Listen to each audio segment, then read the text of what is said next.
मित्रों, कांग्रेस पार्टी के खतरनाक इरादों से भरे हुए उनके घोषणा पत्र के संदर्भ में कांग्रेस ने अपनी प्रेस कॉन्फ्रेंस में प्रधानमंत्री जी का जो आभार व्यक्त किया है, हम उसका तहे दिल से एहतराम करते हैं, क्योंकि अब जो कुछ उनके मैनिफेस्टो में लिखा था, उनके अपदस्थ अध्यक्ष को विरासत में मिले हुए उनके स्वर्गीय पिताजी के गुरु सैम पित्रोदा ने ऐसा एक्सरे कर दिया है उस मैनिफेस्टो का कि अब राहुल गांधी जी भी कुछ बोल लें या कांग्रेस का कोई प्रवक्ता कुछ बोल ले, आप सभी जानते हैं अगर एक बार एक्सरे हो जाए फिर कितना भी कपड़े से ढकने का प्रयास करो, वो हकीकत सामने आ जाती है। तो वो हकीकत अब पूरी तरीके से खुलकर सामने आ गई है। जिस प्रकार की बातें उन्होंने कही, वो मैं कह सकता हूं उनकी पार्टी के एक हाईटेक व्यक्ति ने कही है, जो बड़े दिमागदार माने जाते हैं, who is considered to be the brain behind. So the brain behind has been categorically elaborated the nefarious design of Congress party. इसमें सिर्फ सिंपल सी बात इतनी नहीं है। हर भारतीय, मैं आपसे बताना चाहता हूं, भारत की अर्थव्यवस्था का दुनिया में सबसे बड़ा आधार क्या है कि हम सेविंग बेस्ड इकोनॉमी है। आज पर्सनल डेट में हमारा डेट टू जीडीपी रेशियो दुनिया में सबसे बेहतर है, 43% ऑफ द जीडीपी है। क्यों? कौन सेविंग्स को प्रेरित करता है? दुनिया के बड़े बड़े थिंक टैंक्स ने कहा है कि भारत में परिवार और जो आपकी जनरेशनल मोटिवेशन है वो सेविंग को प्रेरित करती है। यानी आप अपने बच्चों को, उनके बच्चों के लिए विरासत में क्या धन संपत्ति छोड़ेंगे वो प्रेरित करती है। भारत का मूल मंत्र क्या रहता है? एक पीढ़ी मेहनत करके कमाती है, उसके बाद दूसरी पीढ़ी उससे कुछ बनाती है, तब जाके तीसरी पीढ़ी कुछ सुख पाती है। और यह कांग्रेस उस सुख चैन को छीनना चाहती है। सैम पित्रोदा ने यह कहा कि वो अमेरिका से प्रेरित होकर गोल्ड टैक्स लगाने की बात करेंगे। अब मैं पूरे देशवासियों को याद दिलाना चाहता हूं कि इनके मैनिफेस्टो में विदेश की फोटोएं थी जिसका ये खंडन नहीं कर पाए। अमेरिका की बेफोलो लिवर की इन्होंने गंदगी का चित्र दिखाकर भारत के पर्यावरण के बारे में बात किया था। अब यह साफ हो गया कि वो फोटोएं किसी गलती के तहत नहीं थी, इनके दिमाग में विदेश की बातें अंकित हैं। और मैं तो उनसे पूछना चाहता हूं, विदेश की कौन सी शक्तियां आपको प्रेरित कर रही हैं?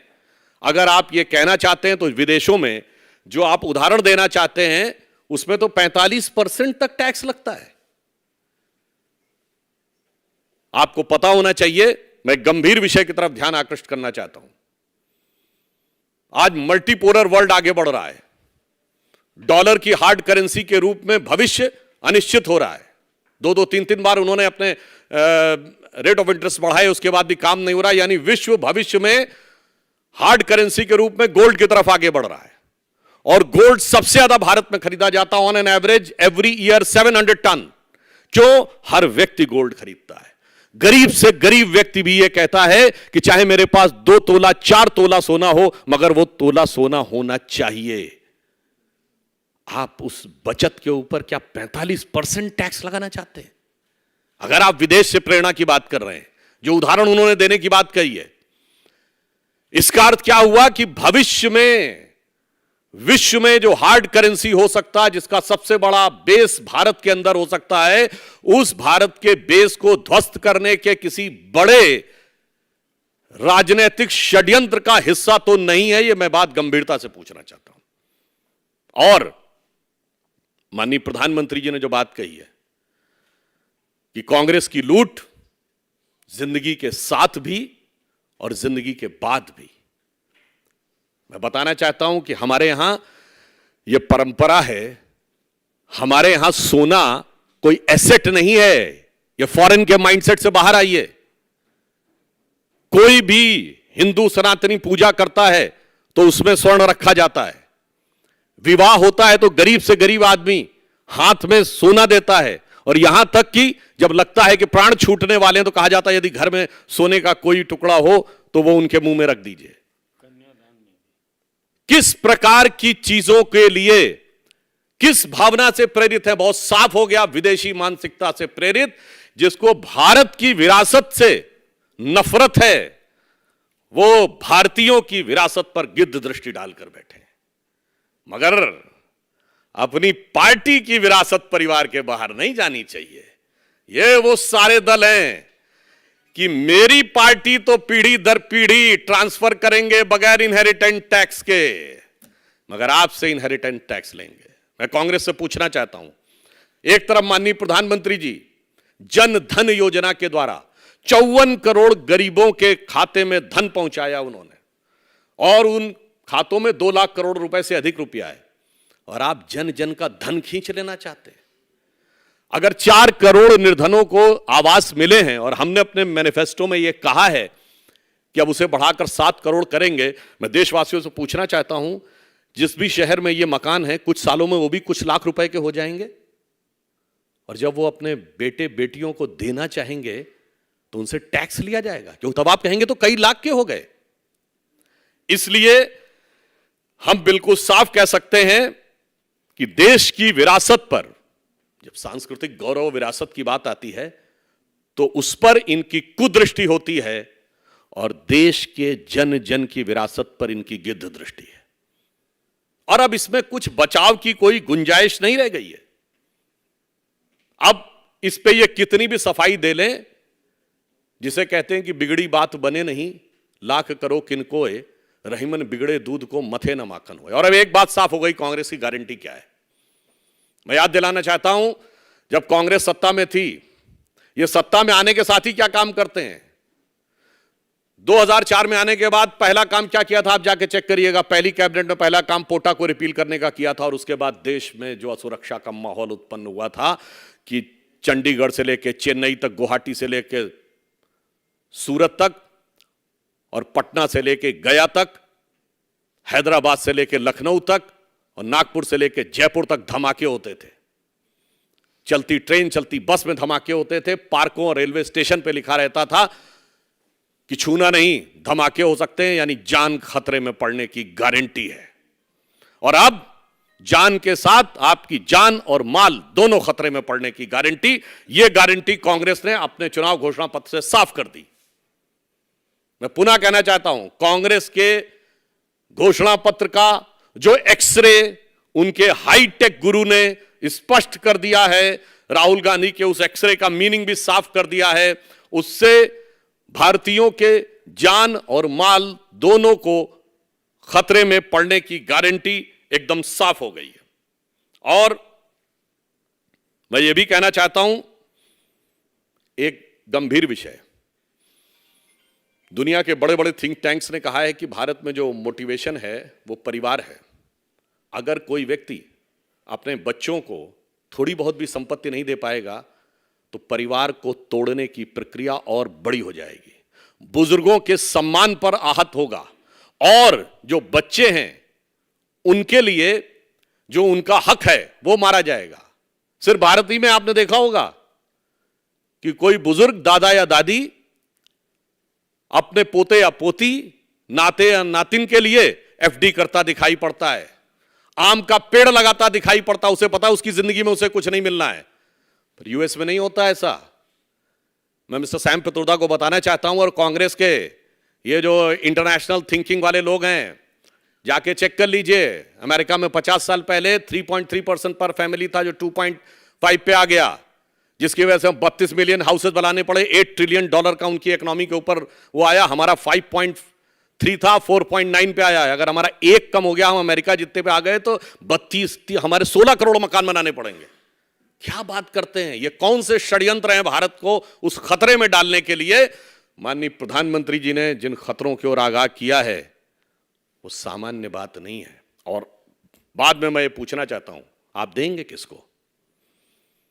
मैं देश के प्रबुद्ध लोगों से प्रश्न पूछना चाहता हूं, भारत का जो भी नागरिक है, कई पीढ़ियों से रह रहा, उसका कुछ तो है इस देश में, अकाउंट है, उसका घर द्वार है, उसका कोई तो ठीहा है। अगर वो भूमिहीन भी है तो उसके पास कुछ ना कुछ तो है। ये वो लोग हैं जो कहते हैं हम तो अपना कोई रिकॉर्ड नहीं दे सकते। उन्हीं के पास विरासत का कुछ भी नहीं है। तो आप in the name of equitable distribution of wealth किसको बांटेंगे? गंभीरता के साथ कह रहा हूं, विचार करके बताइए। वही जो घुसपैठी है वही तो कहेंगे ना हमारे पास तो कुछ भी नहीं है, हमारे पास ना कोई इनहेरिटेंस है, ना हमारे पास कोई पैसा है, ना हमारे पास कोई जमीन है, ना कुछ नहीं है। तो साहब आपके हिसाब से वो भूमिहीन वाली कैटेगरी में आएंगे। और मैं एक और बात कहना चाहता हूं, आप सभी पत्रकारों से जाके देखिए, राहुल गांधी जी की तथाकथित न्याय यात्रा में सबसे ज्यादा भीड़ कहां पे थी? कांग्रेस के ट्विटर हैंडल से देखिएगा। जब यात्रा गुवाहाटी से शुरू हुई है तो उस इलाके में जो धुबरी, बरपेटा, करीमगंज, बंगाल का मालदा, जाके देखिएगा, यही तो डेमोग्राफिक चेंज वाले इलाके हैं। इसलिए मैं ये बात स्पष्ट रूप से कहना चाहता हूं कि कांग्रेस पार्टी के बहुत खतरनाक इरादे देश के अंदर अब जन जन के घर के अंदर तक पहुंचते हुए दिखाई पड़ रहे हैं।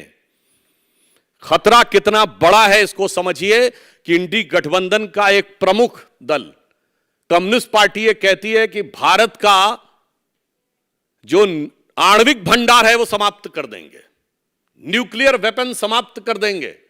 और कांग्रेस पार्टी कहती है कि आपके घर के अंदर जो भी भंडार है, थोड़ा बहुत धन, अन्न, जो कुछ भी है, हम उसको भी खींच लेंगे। और मैं ये भी पूछना चाहता हूं, हमारे अगल बगल के देशों में तो बड़ी बड़ी कंपनियां काम कर रही हैं, उन्होंने बड़े बड़े एसेट्स बनाए हुए हैं, और आप हमारे यहां ये करना चाह रहे हैं। तो मैं पुनः पूछ रहा हूं कि आप किन चीजों से सोचकर कर रहे हैं, और इसमें आप सबसे ज्यादा हिस्सा किसका मार रहे हैं? और अंत में एक बात और कह दूं, हम सिर्फ आरोप नहीं लगा रहे हैं, सब प्रमाण बोल रहे हैं। देश के संसाधनों को खींचकर किसको दिया जा चुका है, देंगे की बात नहीं है। डॉक्टर मनमोहन सिंह जी के जिस बयान के बारे में वो ये सफाई देने की कोशिश करते हैं कि देश के संसाधनों पर पहला हक मुस्लिमों का होगा, तो ये कहते नहीं, कर चुके हैं।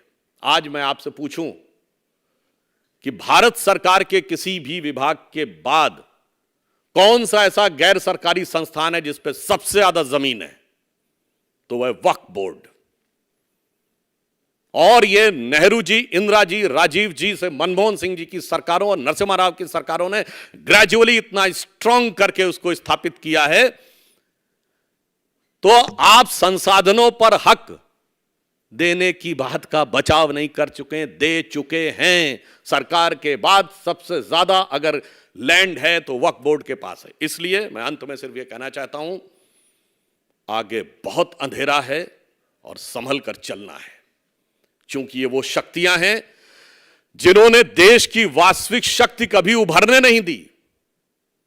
जो देश हमारे साथ आजाद हुए थे वो कहां से कहां पहुंचे, और आज जब मोदी जी के नेतृत्व में देश अपनी वास्तविक शक्ति के साथ उभरना चाह रहा है, तो न जाने कौन सी जानी और अनजानी शक्तियों के द्वारा ये सिर्फ भारत को नहीं, भारत के हर खास और आम को, हर गरीब को, हर माता बहन को के पास रखे हुए स्त्री धन तक, हर गरीब के घर में रखे हुए उसके द्वारा बनाए गए छोटे से मकान तक पर इनकी दृष्टि है। और मुझे पूर्ण विश्वास है कि देश की विवेकपूर्ण जनता इन सारे विषयों के ऊपर गंभीरता से विचार करके बात करेगी। और अब एक्सरे इज कंप्लीट, अब वो सीटी स्कैन और एमआरआई भी करा लें तो अब बचाव की कोई गुंजाइश नहीं है।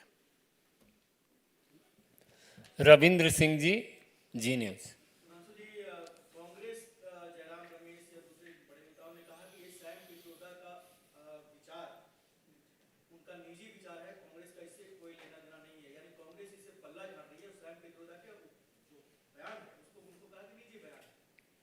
देखिए, वैसे कांग्रेस में बड़ी मजेदार बात यह है, मतलब वो निजी और क्या है, ये तो मतलब हर चीज के बारे में अलग है। पर मैं जयराम रमेश जी से कहना चाहता हूं, everything the any influence is drawn with reference to context. और अपने लोगों के लिए बताने, जो भारत में कहा गया है कि किसी भी मंत्र का अर्थ निकालना हो तो यास्क जैसे निरुक्ताचार्यों ने कहा है कि वो प्रकरण शाह निकालना चाहिए। तो प्रकरण क्या है? सैम पित्रोदा कांग्रेस के थिंक टैंक में हैं कि नहीं, हां या ना? वो राजीव गांधी जी के जमाने से कांग्रेस के पॉलिसी मेकर हैं नहीं, कि हां या ना? और उन्होंने एक्सरे की इक्विटेबल डिस्ट्रीब्यूशन, ये सर्वे, संपत्ति का सर्वे राहुल गांधी ने कहा है कि नहीं, हां या ना? और उस सर्वे का अगला चरण क्या होगा वो बोल रहे हैं सैम पित्रोदा। और उसकी प्रेरणा कहां से है वो भी उन्होंने एक्सेप्ट कर लिया है, और प्रेस कॉन्फ्रेंस में इसको निगेट भी नहीं किया है कांग्रेस ने। इसीलिए मैंने कहा ना, फिर दोबारा कह देता हूं कांग्रेस वालों से, बिगड़ी बात बने नहीं, लाख करो किनको रहीमन बिगड़े दूध को, मथे न माखन हो, फटे हुए दूध से मक्खन नहीं निकल सकता। अब जो होना था, आपकी कहते कहते दिल की आरजू लबों पे आ ही गई है। संतोष पाठक आइए। बस वक्त से पहले आ गई है, ये देश का भाग्य है।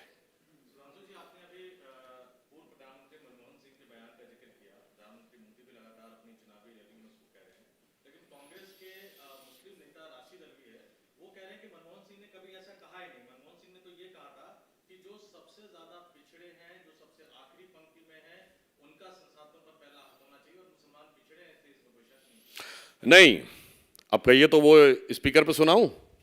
उन्होंने कहा था माइनॉरिटीज पर्टिकुलरली मुस्लिम्स,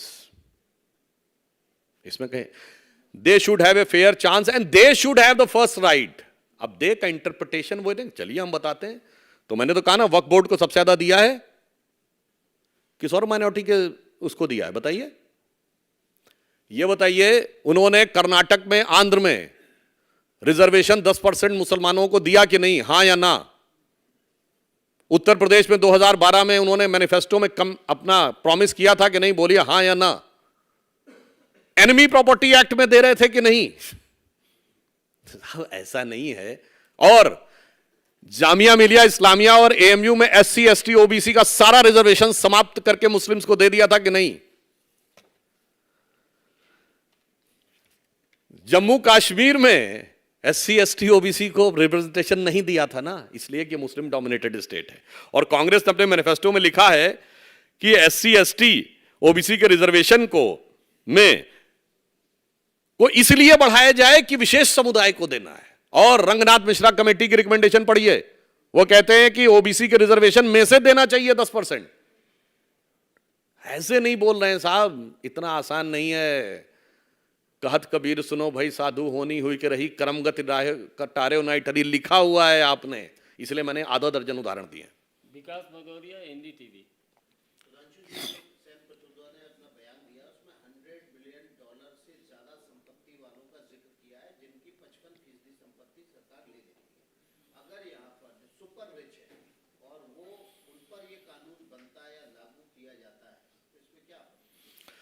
सबसे ज्यादा सुपर रिच नेता किन पार्टियों में है? भैया, आपकी संपत्ति की विरासत होती तो आप छाती पीटने लगते हो, और किसी ने अगर 2-4 लाख रुपए, 10-20 लाख रुपए का मकान बना लिया तो उसके ऊपर ये कहते हैं। और अब तो जो कुछ बातें निकल के सामने आ रही हैं, किस बात पे भरोसा किया जाए? इस कदर धोखे खाए हैं हमने, अब तो होता भरोसा नहीं है। विकास चंद्रा।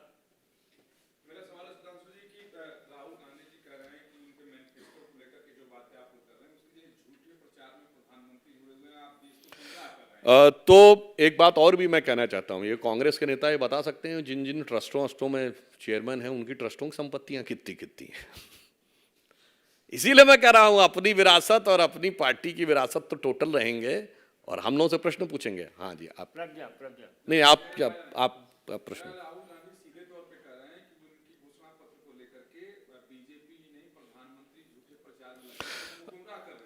अब उनके, मैंने बताया ना, मतलब उनके स्वर्गीय पिताजी के गुरुजी ने अब ऐसा एक्सरे कर दिया है, अब सच और झूठ एकदम, जो कहते थे ना, दूध का दूध पानी का पानी हो जाएगा। राहुल गांधी ने बोला था दूध का दूध पानी का पानी हो जाएगा। अब सैम पित्रोदा के बयान के बाद दूध का दूध, पानी का पानी, छाछ का छाछ और रायता का रायता हो चुका है। प्रज्ञा।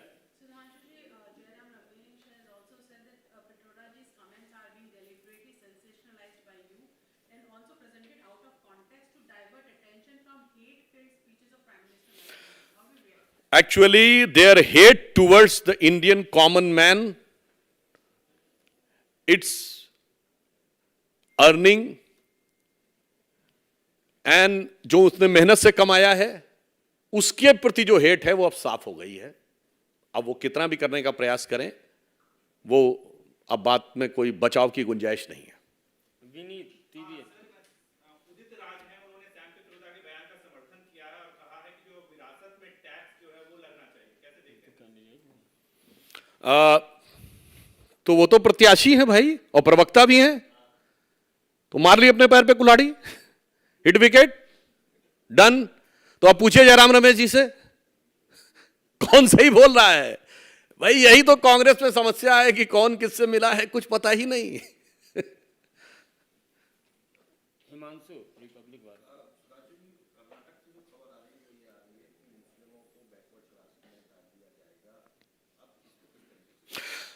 ये आ रही है नहीं, ये लोग तैयारी कर चुके हैं और मैं याद दिलाना चाहता हूं इसके बारे में नेशनल ओबीसी कमीशन ने प्रश्न भी पूछा और इससे पहले बंगाल की सरकार ये कर चुकी है। पिछले वर्ष जो उसने लेटेस्ट जो सूची बनाई थी उसमें 91 कास्ट को ओबीसी में डाला था, जिसमें 85 मुस्लिम्स थे। अब देखिए, जब ओबीसी कमीशन ने पूछा कि ये कैसे हुआ, तो जानते क्या जवाब दिया गया? नहीं, ये मुस्लिम होने से पहले उस जाति के थे, तब ये जाति ओबीसी में आती थी इसलिए। तो ओबीसी कमीशन ने पूछा तो इतना भारी कन्वर्जन कैसे हो गया? तो उसके बाद उन्होंने मौन धारण कर लिया है। तो आप समझ सकते हैं कि हकीकत क्या है। और यहां मैं एक और बात कहना चाहता हूं, इस प्रकार के द्वारा कांग्रेस मुस्लिम धार्मिक आस्थाओं का भी अपमान कर रही है। या तो उलेमा व इकराम कह दें कि उनके यहां जाति होती है, दूध का दूध पानी का पानी हो जाएगा राहुल गांधी जी के शब्दों में, या राहुल गांधी ये कह दें कि वो मजाक उड़ा रहे हैं उनका।